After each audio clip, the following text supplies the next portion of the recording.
ইসলামপুর বিধানসভা কেন্দ্রেও সকাল থেকেই সুষ্ঠুভাবে চলছে ভোট। কেন্দ্রীয় বাহিনী নিরাপত্তায় প্রতিটি বুথে ভোট দেন ভোটাররা।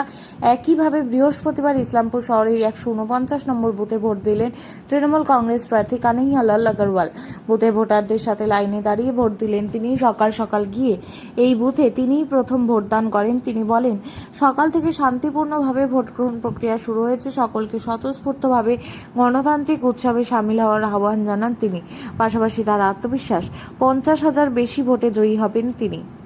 প্রথম ভোট আপনি দিলেন, কি বলবেন? এটা যেহেতু আমারই ওয়ার্ড, এখানে প্রথম ভোটটা আমি দিলাম। এখন বিভিন্ন ওয়ার্ডে যাব, এই জন্য একটু সময়টা পাবো। প্রথম ভোটটা দিয়েছি।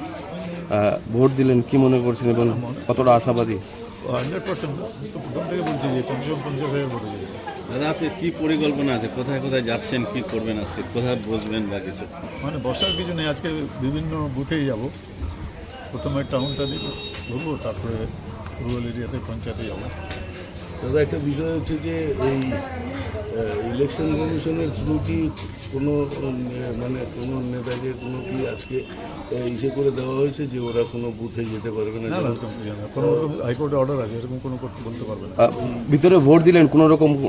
না, পিসফুলি আছে, শান্তিপূর্ণভাবে আছে।